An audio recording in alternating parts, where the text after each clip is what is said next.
Welcome to No Sis, the podcast that celebrates no shame and struggle. My name's Neenagh Simone, and today I'm joined by the legend that is Liam Browne.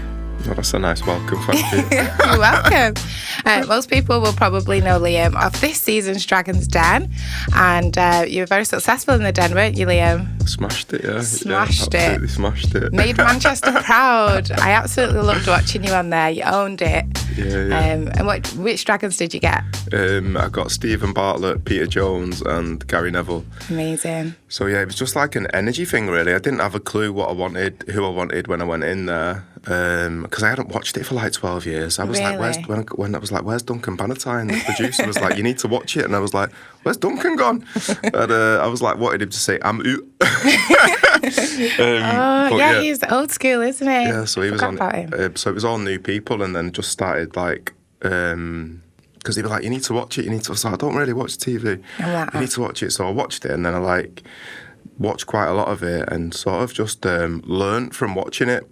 You know, the mistakes that people were making. I was like, oh, that's like really simple. Why would you go in not knowing that or that or that? Or just learn something verbatim. But I guess it's just like, I'm quite good at remembering certain things, songs, mantras, all that sort of stuff. So it's like, I just need to remember 3 figures for the first year, 3 figures for the second year, say them confidently. If they ask me a question, be like a politician and answer a different question and take them around the houses till they forgot about it. Literally, that's what you did. You had them all wrapped around your finger. I mean, it was great, man. Yeah, that was amazing. Honestly, I was like, I know him. I had a little video on my phone, but I seen you on Instagram with Gary Neville. I was like, this is insane. Gary's been amazing. Gary's like supported us loads, and we had like a launch party the night the episode dropped at the what's it called, the Juicy Street Warehouse, in town, and they've got a little cinema in there, so we all went in and did like a cacao ceremony for Gary and all my like community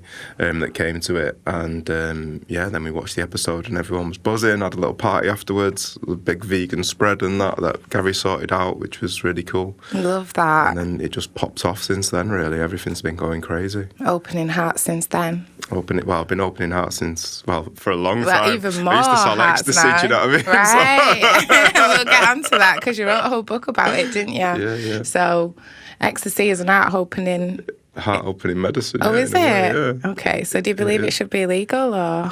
I don't think anything should be, other than like murder and stuff like that. There's no drugs and stuff that should be illegal, because it's like, if it's a person making a choice of what they put into the body, it's like making mushrooms illegal. Do you know what I mean? Well, I shouldn't have said that. Like, lettuce illegal. Do you know what I mean? It's like, actually, we'll let people do what they want as long as they're not harming anybody else. It's like, you know, and it gets away a lot of the problems, of, you know, crime issues associated with that, and shame and people feeling wrong about it. It's like, I talk openly about it to parents, family. I don't care if people know that I used to take drugs. I wrote a book about it, and it's like, I think other people should be more open about it, because you're actually educating the older generation, and then educating the younger generation as well about, you know, being safe in those environments, playing with those kind of things, experimenting. And for me and my mates in Manchester, like, before we started taking ecstasy, we used to just shake hands when we went in the pub, do you know what I mean? And then after ecstasy, it was like hugs, cuddles, like, he just opened us all up to a different way of being, which was really beautiful.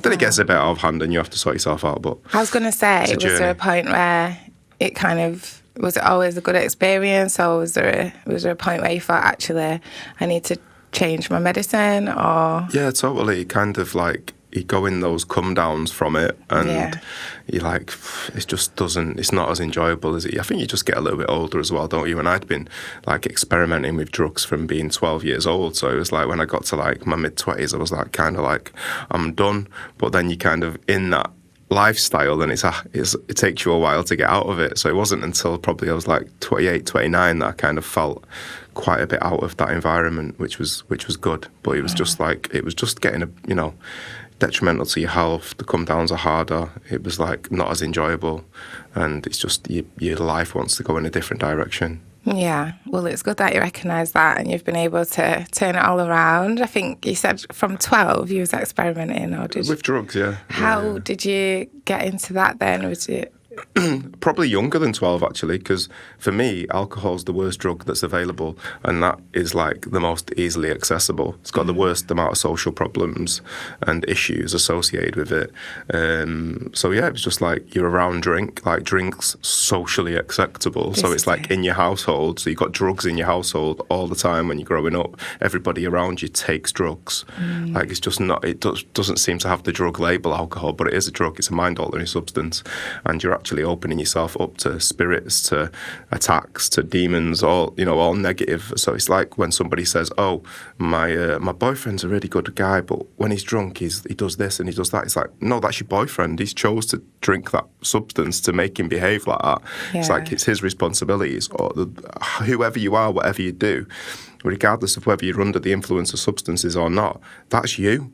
So take responsibility for it. If you're not a good drunk, stop drinking. Yeah. Do you know what I mean? Like, if your boyfriend's not a good drunk, don't be with him. Do you know what I mean? Get rid of him if he's causing you issues. Do you know what I mean? So have you ever...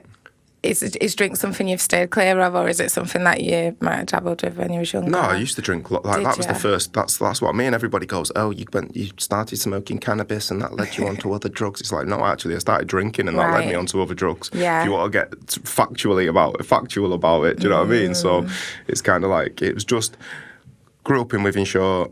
You went to play football, you got to a certain age, it was like 14, 15, you'd start, even younger, you started drinking on the park. Then you start like with the lads, they'd give you a little drink, when you're 15, 16, and then 17, 18, you start drinking loads, and then just out drinking. That was the culture. It was like, I was out drinking on a Friday night, play football on a Saturday, go straight, start session drinking on a Saturday, wake up Sunday morning, minging, play football on a Sunday morning, and then drink all day Sunday, and then have to recover until like Wednesday evening, and then you might go out on Thursday night again. That was just the culture. Do you know what I mean? I was part of it too. Yeah, it's madness, man. Yeah, I don't think the next generation are like that now. I don't think they drink as much. No, but you think the generation before us as well, they were in the pub every night, pretty much. Exactly. It was every night. Yeah, so it's kind of slowly filtering its way out. People are seeing what it is. I had some terrible experiences with alcohol.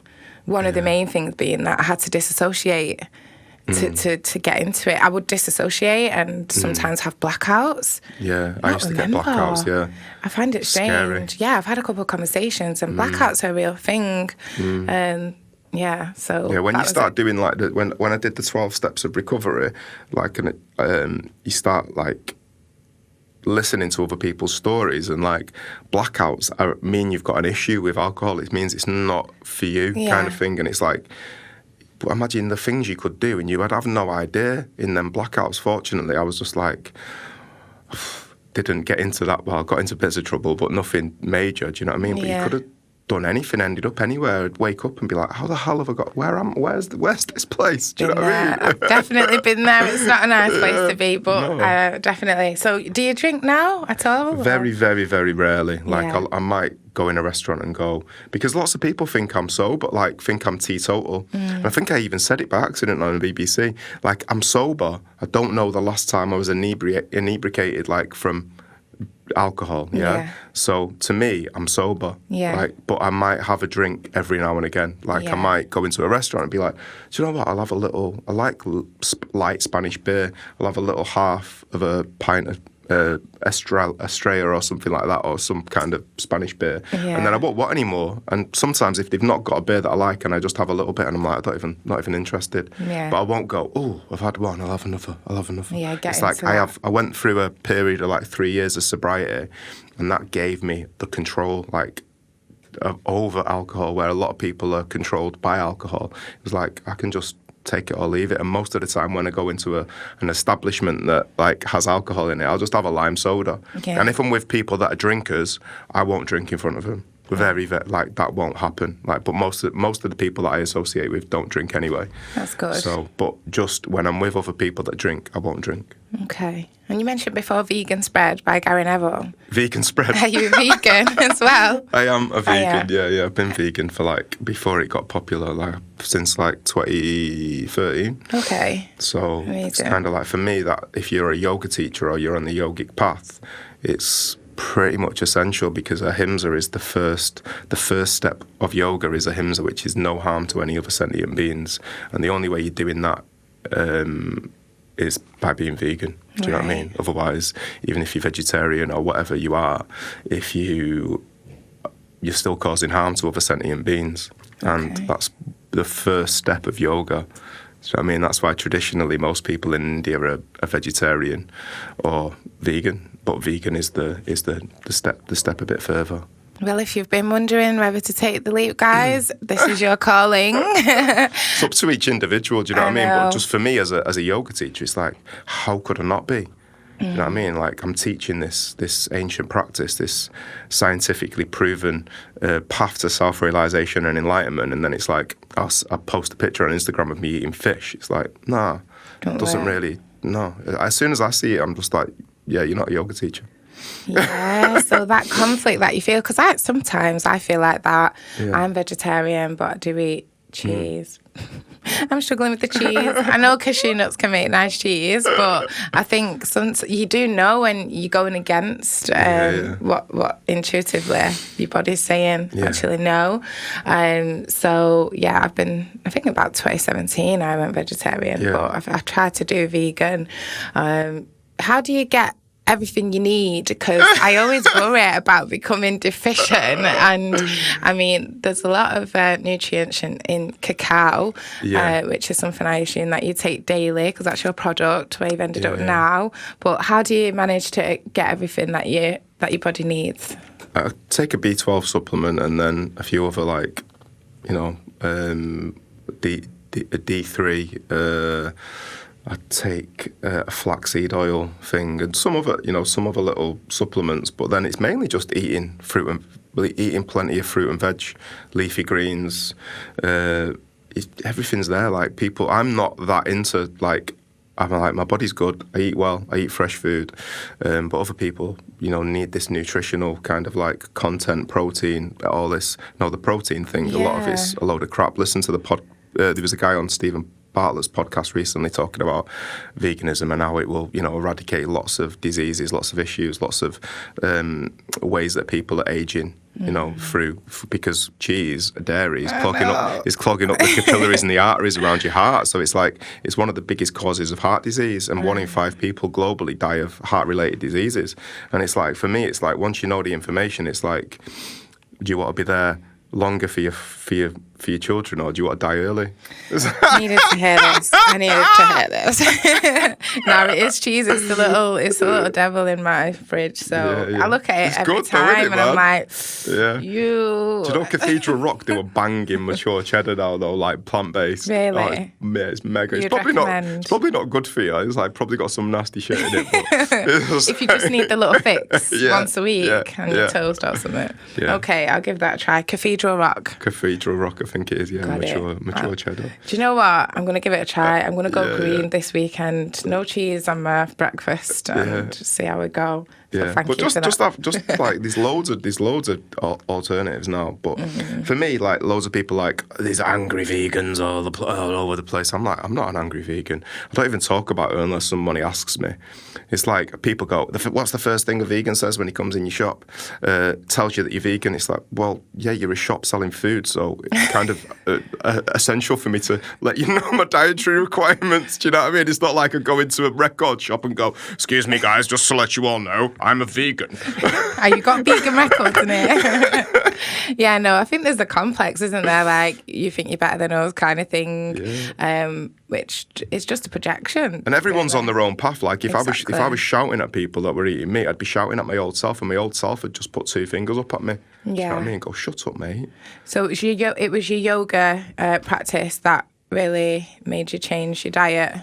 Yeah, yoga practice, and then learning about the philosophy side of it, and then just like naturally my body wanted to go that way. It was like a little synchronicity of events. Like, I'd been vegetarian for this trip that I went on to Guatemala for the end of the Mayan calendar. You needed to have a vegetarian diet for this pilgrimage that we went on. And then I kind of just carried it on. And then a year later, I come back and I was practicing Jiva Mukti yoga, and their like main tenet is ahimsa. So it's, you know, loka samasta sukhi no bhavantu, which is may all beings be happy. May all beings be happy and free, and may the thoughts, words and actions of my own life contribute in some way to the happiness and the freedom for all.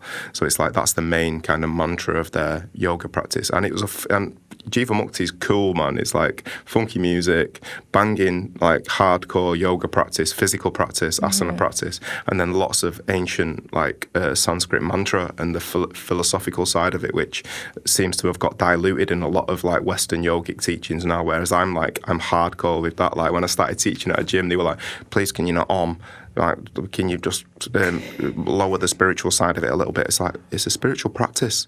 Do you know what I mean? It's like going to a football match. Can you make this a little less football-y, please? It's like, what? It's a spiritual practice. So I just went in and started chanting like full mantras, like Om Asato Masad Gamaya Tamaso Majoitri, and I had all these people singing this mantra, but owning it. If you go in there and you're, I'm not very confident, this might not work. I was just like, we're having this, sing this, feel the vibration of it, and let's do a banging yoga practice. And then my class was full. And they never spoke to me about not doing mantra ever again. Yeah, because you need to give people that real essence. I know, I think a lot of things are getting diluted. And I was going to ask you how the people responded, because I know you have a way of getting your congregation together, not just in your business, but you just seem to be very magnetic with your energy, and assume that's because of these practices that you've learned along the way and how to kind of attract and manifest. I think because I push people as well. It's like push people out of the comfort zone and then push people into enjoying the things that they thought was uncomfortable before. Do you know what I mean? Like singing in public, chanting mantra, feeling the vibration, learning about the ancient texts, the philosophies, the way of being a better person, the way of not taking life so seriously, knowing that it's just an experience, knowing that we're eternal, immortal beings just having an experience in a physical body for a period of time. Do you know what I mean? And whether that period of time's 2 years, 7 years, 90 years, it's exactly as it should be. So it's like another illusion is this thing of like being caught up in death. Do you know what I mean? It's like, we're all going to die, man. It's like everybody so far that's ever existed has died. Yeah, you're not going to be any different. So start doing some work and understanding it. And the illusion is that it's like this taboo thing, this taboo topic and subject to talk about. And actually, it's just like the sun coming up. It's going to happen.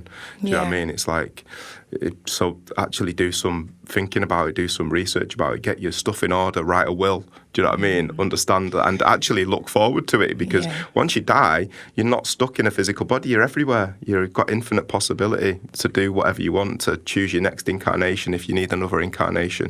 Do you know what I mean? So it's like everything's energy. You just go back into all that is. When you're stuck in the physical body, you're very limited to what you can do.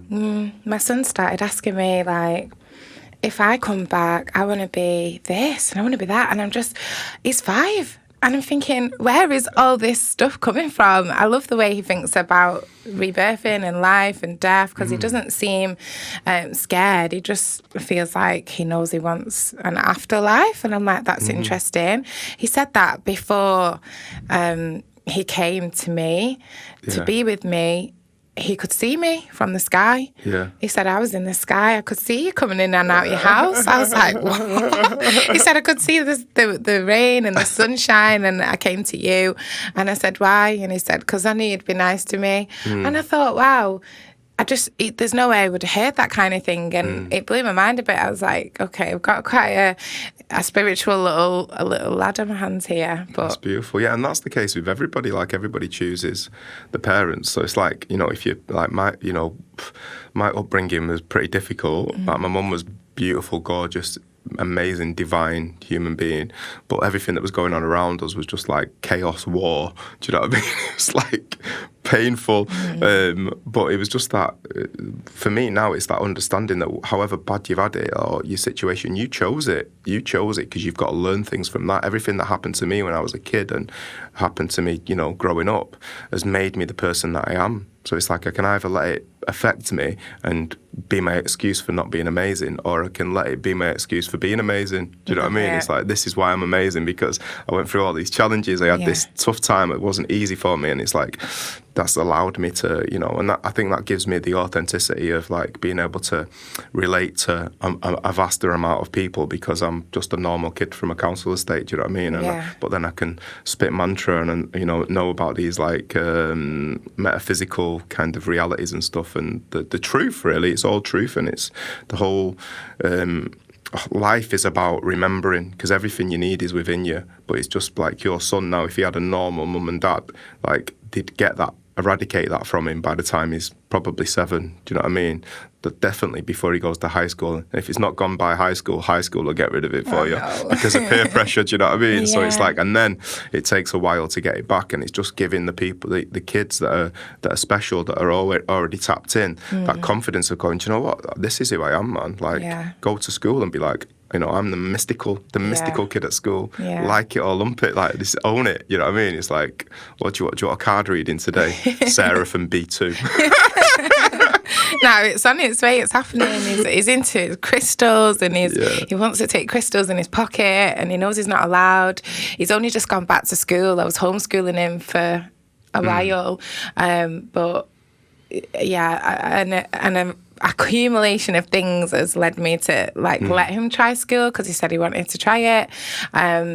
It's not really for me. I find it challenging, school. I see the way they speak to the children, the way they use this like one-size-fits-all program, and also the content of what they're learning. How relevant is that going to be in 20 years' time? Because we're moving at this light speed now. Things are moving very quickly. Information is being shared, but we've still got this skeletal curriculum that focuses on like phonics and very basic stuff. So I think I was going to ask you, how did you find school? Because I noticed a lot of the people I speak to that have ended up being either successful entrepreneur or creative adult. Some of them didn't do well in school, or they masked during school just to do well. So what was your experience like? I did all right. Like, I was just like, I guess, quite intelligent, but I just messed about. Like, I loved it for messing about and just being with my mates, getting in trouble. Do you know what I mean? Constantly in trouble. But I enjoyed going to school because it was just, you know, it was just like a social thing for me. Yeah. And then it was, you know, I didn't, like, it's just the thing, isn't it? The pressure that you put on you when you're there. It's like, if you don't do well at this, your life's going to be over. It's the biggest load of crap ever. You know what I mean? It's just like, you might not work in an office. Brilliant. Like, I don't want to work in an office. We want to create jobs, not take jobs, exactly. Like, ideally. So, for me, it was like, you know, sport was the thing that I excelled in the most when I was at school, and like performance, drama, more creative stuff. But I think that really blossomed when I felt more confident about it, when I moved to London and went to uni and stuff, and I was like, got more into like music and art and creativity and writing and stuff. So that was like a big step for me. But school was like, I was just in trouble all the time. Do you know what I mean? Yeah, I was a distraction, disturbance child. I mean, I got good grades, but I went to a private school, and I didn't want to go to the private school. I wanted to go to my little feeder school alongside, but I did all the 11 pluses. I got into Manchester High for girls, and then I got into the one that I went to, which was a mixed private school. But it was mainly academic. There wasn't a lot of, I wanted to do dance. I wanted to be on the stage and perform and, you know, all eyes on me kind of thing. But they didn't really have that. It was just, maths, statistics and chemistry and all of that. I mean, I did well, but I think it's really in later education, like in uni, that I've got to explore the depths of my mind, really. So I didn't know you'd done a degree in London. What made you come back? What made me come back to Manchester? I never wanted to come back to Manchester, to be honest. I was like done with it when I was living in London, and then you just kind of like make a full circle, and then things always like happened for me pretty magically when I was in Manchester, like things that I was creating or opportunities to work or to have like, you know, just casual work. Like jump on with my mates who had businesses in the building trade and stuff, or tree surgery. So it was like, and then I could still do my creative stuff, but have this thing like keeping me sustained financially.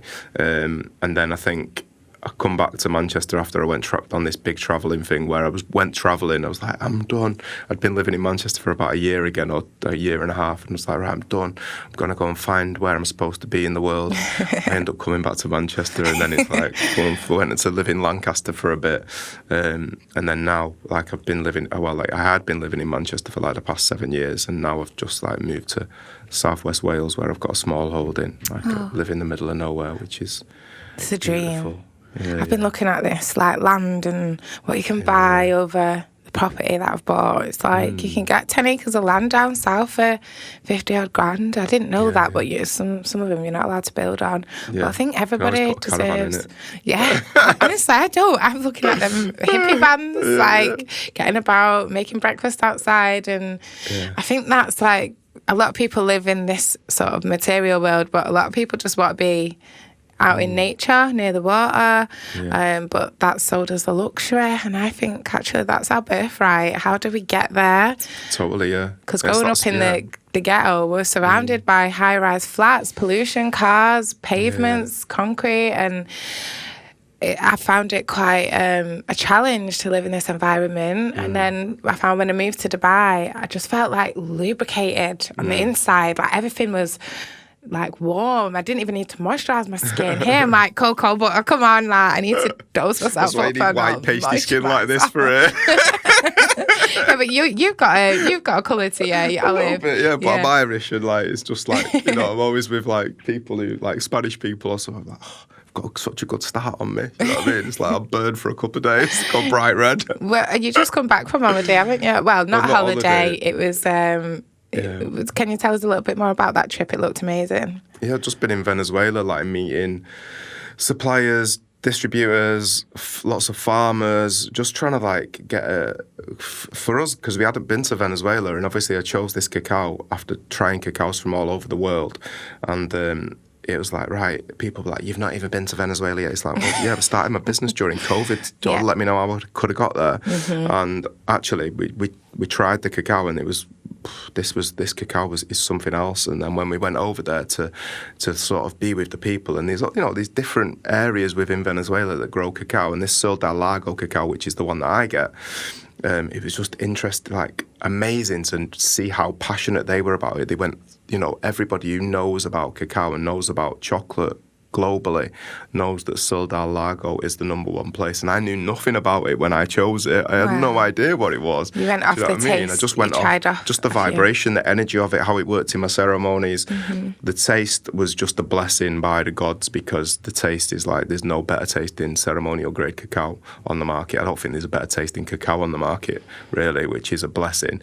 But then and that's what they say in Venezuela. They're like, yeah, God just gave us this gift of like this climate, these conditions, that because it's near this huge lake. This lake's like an ocean. It's called Lake Maracaibo, and it's huge. It's like an 8-kilometer bridge that goes across it. But it obviously it's so hot there that it lifts all the water up in the daytime, and it just dumps it on the cacao place, and then just lifts it up in the afternoon, dumps it on the cacao place, and it's like, cacao's like, yeah, more water, because it's like, and it's just like this most perfect conditions, and you've got this element of salt as well, because it's such a big lake and it's fed from the Caribbean Sea.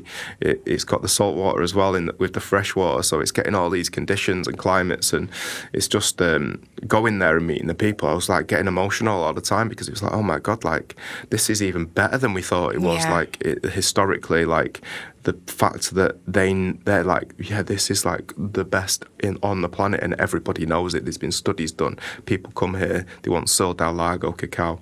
Do you know what I mean? And I was like, whoa. And it came to you before the information. Like, yeah, because we didn't, when we chose the cacaos, when we were sampling them, I didn't want to know anything about them. I didn't want to be like biased by it's, not gluten-free, it's GMO-free, it's organic, it's this, it's indigenous, whatever it was. I didn't want to know any of that. I just wanted to just be blind testing what's the energy, of this cacao, what's the vibration, how's it going to work in my ceremony. Taste wasn't a thing, because I'd never enjoyed cacao really. It was just something I drink to get the effects of. And then we found this cacao that tasted amazing, and part of me was like, this is like too good to be true. Like what's going on with this? Like why does it taste so good?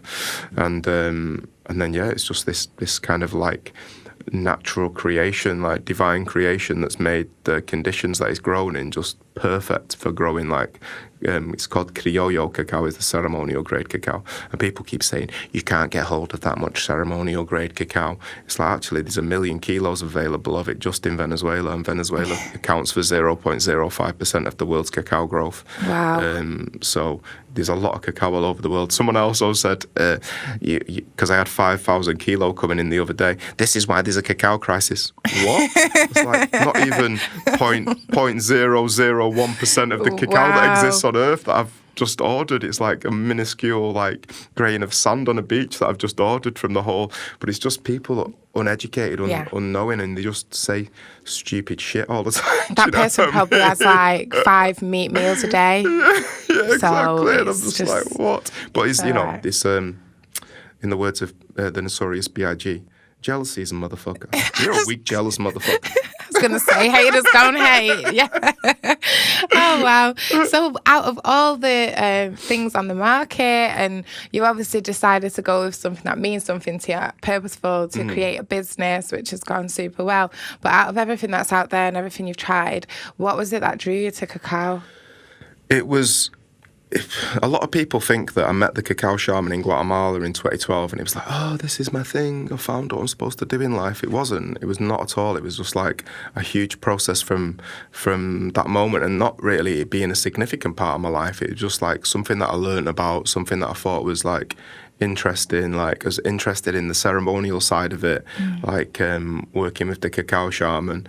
And then it was just kind of like a slow burner of me then, making music, poetry, becoming a yoga teacher, and really sort of stepping into that and putting on events, doing like ecstatic dances and serving cacao at that. And then I'd always been doing little cacao ceremonies here and there, but nothing like it wasn't my main thing. It was like 10% of what I did in the world, because up until 2021 I was still painting and decorating. I was still working as a tree surgeon. I was still doing building work and a little bit of acting here and there, but it was not like, and then in 2021 I was like, right, okay, we'd started this business called Stone Cold Sober, where we was putting on retreats and festivals, and my yoga thing was going good, and then the cacao ceremony started popping in 2020, where it was just like, they just sold out, and then they sold out again, and they sold out, and the universe was kind of going, yo, like, now's your time. This is what you're supposed to be doing. And it's like, whoa, like, this is what I'm supposed to be doing. That's the first time in my life that I've ever felt like I've got something I'm supposed to be doing. I was never sure, the yoga teaching, yeah, but it was like, how do you make that work to support you financially? It's a tricky one. Yeah. And then it was like Lady Cacao was like, right, it's trained now. We've got through all this craziness. He's like, he's ready. We can take this to the masses. Love it. And that was the whole thing from the cacao shaman. The cacao shaman was like, cacao will take over from coffee by 2032, and I feel like I am the person to actually make that happen. And a lot of people are like, it's the indigenous people, and it's got to be like hand grinded by an indigenous lady who's over 32, and it's like, tell me how that's going to take over from coffee by 2032. Yeah, that's going to take over from coffee by 4052. Do you know what I mean? It's like, all right, I'll just crack on, and you stay slow and small, and we'll expand this, and make sure it has got that authenticity. Make sure we are using the finest ceremonial grade cacao on the planet, and make sure that the farmers that are growing our cacao are being treated really well, that are being educated, and that's one of the projects with one of the suppliers that we've met in Venezuela that we're really going to work towards making happen, and making sure that everybody's getting educated, everybody's getting a really fair wage at the moment, because the price of cacao's gone through the roof in the last sort of 4 months. It's like it's kind of quadrupled in value as a commodity. No, it's not me. Don't blame me. It's not me. Can I get shares? It's Ghana and Ivory Coast. Like the cacao got wiped out. It was a disease and a blight, and also like a fertilization issue that they get, because theirs isn't organic. In most of the world's cacao is from Ghana and Ivory Coast. From West Africa, 80% of the world's cacao chocolate comes from West Africa. It's not indigenous to there. It's just been grown there because the climate's right. You can still grow it there. Okay. But 34% of the world's cacao got wiped out between like November and January this year. So they had blights, diseases. So that obviously, when 34% of something disappears, the whole price of the rest of it goes through the roof. Do you know what I mean? And there's these other shamans and other companies who like, you know, we can't get hold of cacao anymore. It's like, no, someone else is getting your cacao. You're just not prepared to pay that extra money for it. Do you know what I mean? Because it's like, you know, every day it goes up about £20,000 what I need to be buying. So it's like, I feel like I need to be getting some like shares or something. I thought it was you and Dragon's Den just making demand go up. We did. We improved like the searches on Amazon went from 1,000 a day to 20,000 a day. In the UK. In Europe, they went up from like 40,000 to 70,000. US, they went from 280,000 a day to 350,000 a day. And this is the people at Amazon, the people that work with us and put our products on Amazon, they can track all this data. Yeah. I was like, that's not just for, how can we have an effect on the US? They went, well, it's on the 18th of January when your Dragon's Den episode went live. He went, that's when everything just went through the roof. So we've improved every cacao company's sales. Yeah. We've improved the awareness of cacao, like especially in the UK, globally to an extent, especially in the US and Australia. And there's only one cacao company that's hit us a message and said thank you for doing what you've done. Do you know what I mean? And the rest of them, it's like, you know, we've improved your sales, we've improved the awareness, and that's your contribution. Yeah, man. I'm just like, if people can say whatever they want, but if they go back to my launch video in 2021, and I say, it's on my Instagram, I say, I'm going to take cacao to the masses. I'm going to be the biggest brand of cacao in the world, on the planet, yeah? And I said, but that's not at the detriment of any other cacao companies. That will raise them up as well, because it's going to raise the awareness. And when I was teaching yoga, I was like, don't just come and learn yoga from me. Go and learn from someone else. And the same with cacao. Go and try some other cacaos, do you know what I mean? Go and try them. I'm like really open to that. Yeah. And because that's because not everybody's got different tastes, different energies, different vibrations. It's like, our cacao might not be for everybody, do you know what I mean? And that's great. My energy and what I represent and what my brand represents, that might not be for everybody, because some people don't want to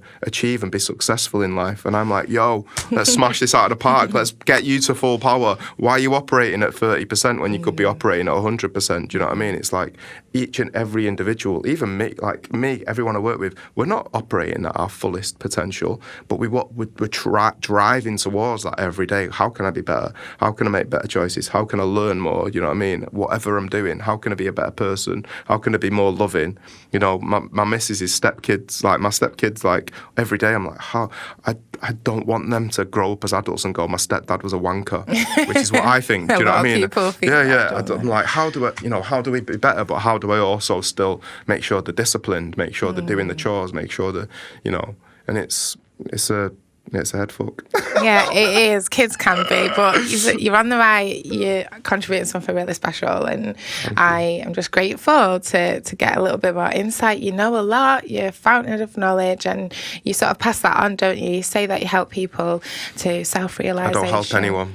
I mean, I support, inspire, and empower. Yeah, they were the words. They're the ones. So, so I'll start with support. How do you support? Do you have like a program, or do you do it through your events? How does it work? I think it's, you know, it's putting on the ceremonies, it's offering teachings online, and then it's also like offering the cacao teacher trainings. So that's like the support, and for the community that we're, you know, that we're a part of, that have kind of joined us, is like we've got paid work for them now. Do you know what I mean? They can come and work, pack cacao.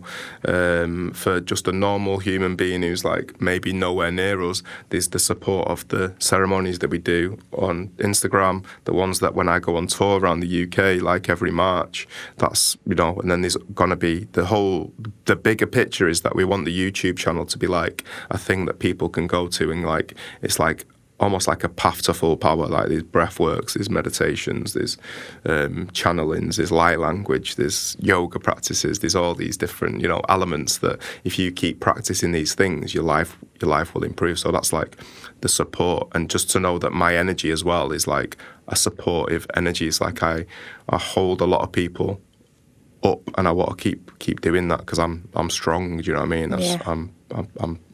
I feel strong. I can feel that from you. I'm glad it sounds YouTube. A lot of people are amazing. A lot of people are scared of saying that, but it's like I feel strong. Yeah. And you're holding a lot.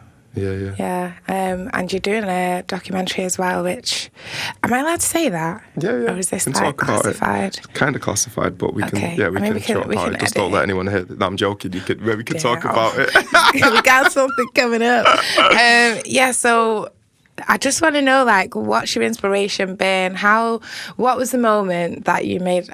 What was it that called you and said, I'm a big deal, I'm going to change the way I'm living and I'm going to embark on this journey to self? Because I assume it was something you had to go, like, in yourself to do, was it? Yeah. How did it all happen? I guess, like, the journey to self happened, Mum died in 2007, which was, like, the big moment where I started, like, looking at myself and my behaviour and, like, where I was just, like, not in alignment. And when someone dies, for me, like, when my mum died, when she was in Manchester alive, she couldn't see what I was up to. So it was, like, all the naughty stuff I was doing.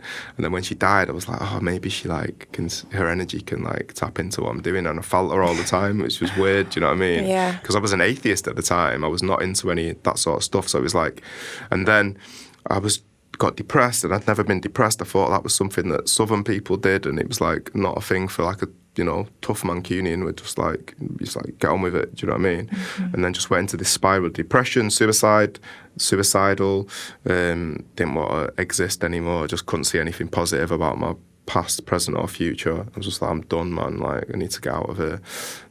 So I was thinking about that a lot, and then it was just kind of then going, I think the pivotal moment was, like, getting arrested for having drugs on me, and I was looking at going to prison for a while, and I was just like, do you know what, like, I need to assess my life. And then I started going to the 12 steps. I wasn't an addict, but I needed something to support my case. But then actually the 12 steps was this magical thing that really, really was one of the major kind of clogs in me changing as a human being. Like, I'd been into, like, sustainability and the environment before that. I was kind of like a little bit of an activist with that, but then it was kind of like this 12-step thing just allowed me to go, like, process and realize I was the problem, no one else, nothing else.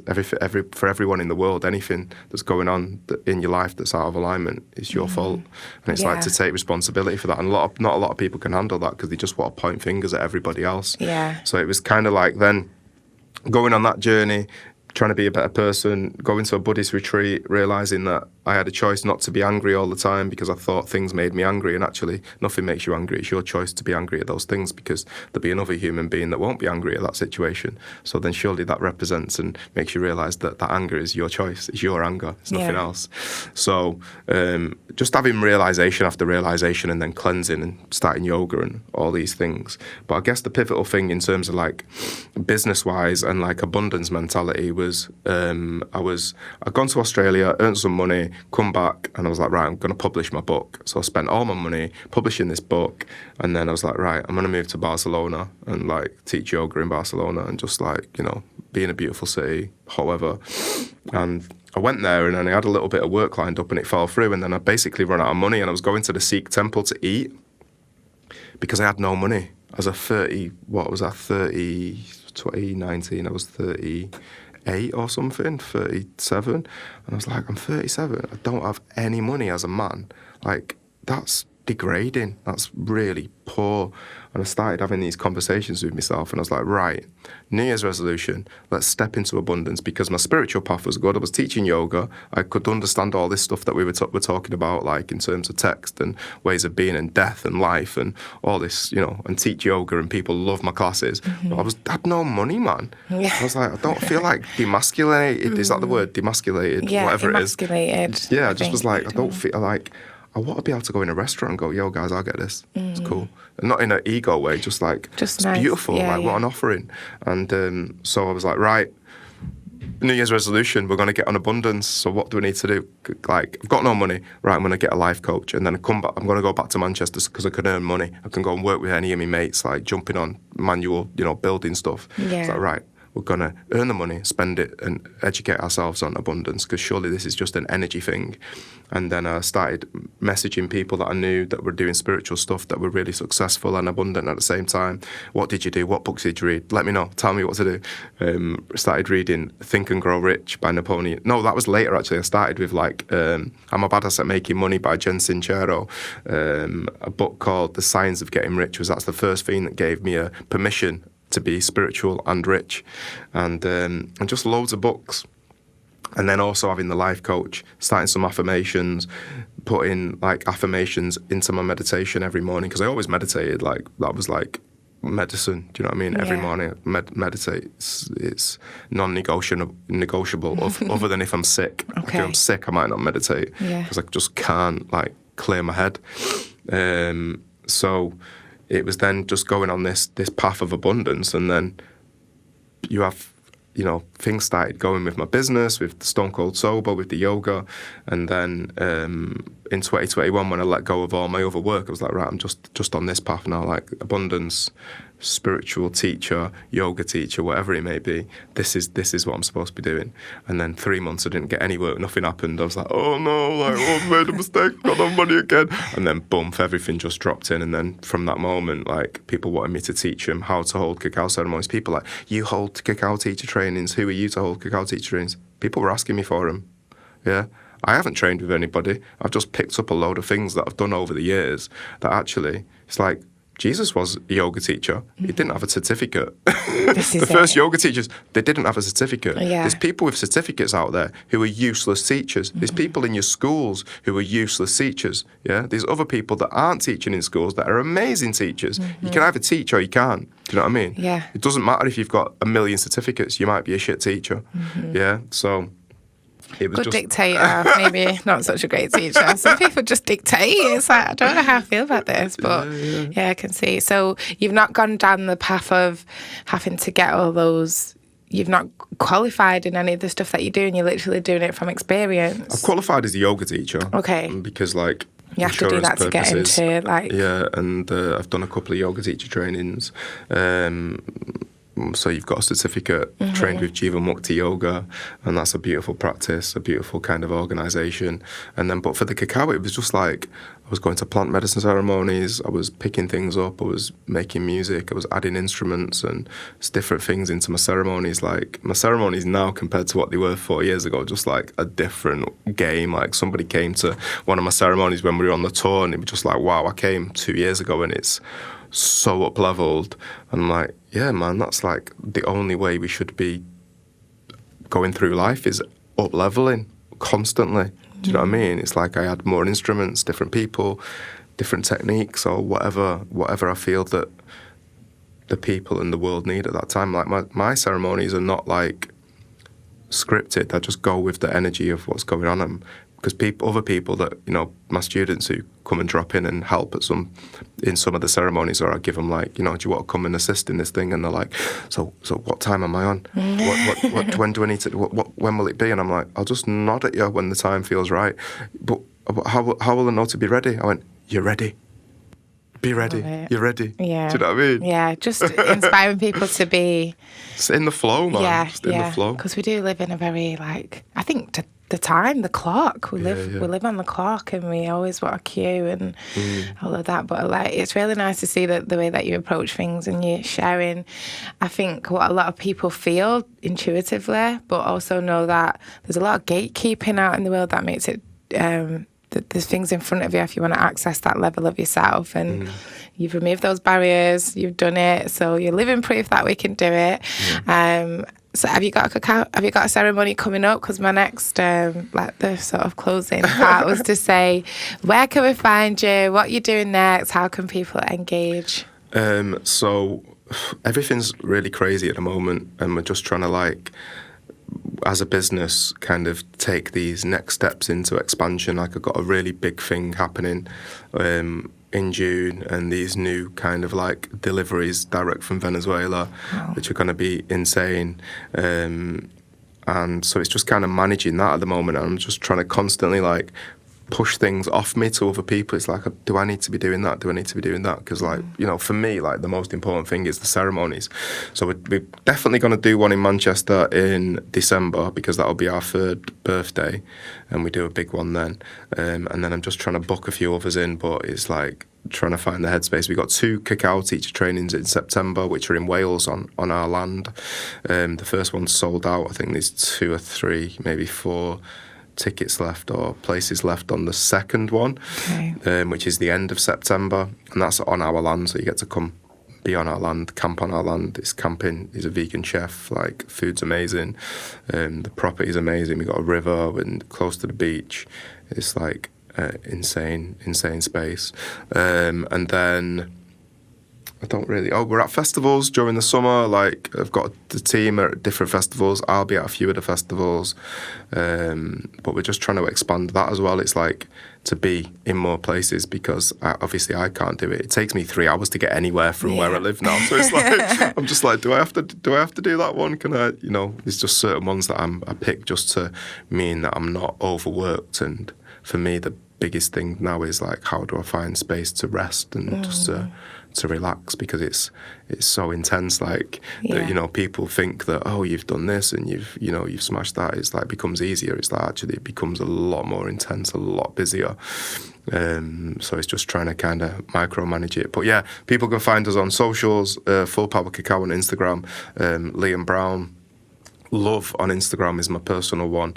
The book Dealer to Healer is on Amazon. I'm just about to sign a contract with a publisher to do a second book, which is going to be about cacao, which I'm excited to work with them. They're like one of the biggest publishers in the UK. So it's like all these little things that have come off the Dragon's Den. It's like, when I wrote the book, I was like, people are like, yeah, what are you going to do? You've got to do this, you've got to make it sell. And I was like, I'll just let it do its thing, man. Yeah. And every year I've had that book. Every event I go to, I sell more books. Every year I sell more books. Like, people love the book. People love the audio book. And it's like, don't need to be in a rush. Just let it do its thing organically. Because I don't want to sit there I'm not a laptop guy. I'm not a tech guy. Like, if I wrote books and I was a tech guy, my book could already be a #1 bestseller all over the world. But I was like, let someone else do that. Do you know what I mean? No, I think you're doing it. You've done it in a roundabout way. That's only your way of doing it, and I think it's perfect, because you're doing what you can manage, and you make. I think at the same time, what you're doing that not every other business person is doing is really sharing your knowledge and your expertise, and you're giving back, really. So I think that's the difference with your journey. It's kind of going in this, it'll grow in increments, because you're not focusing all the energy. It's not all about money. It's about educating, empowering, and, you know, your approach is different. So it'll do its thing. I'm sure it will be a bestseller if it's not already. Look forward to the second book. Look forward to the documentary. You got the socials there, guys. Feel free to go and follow Full Power Cacao, and do try it, because it is the best thing.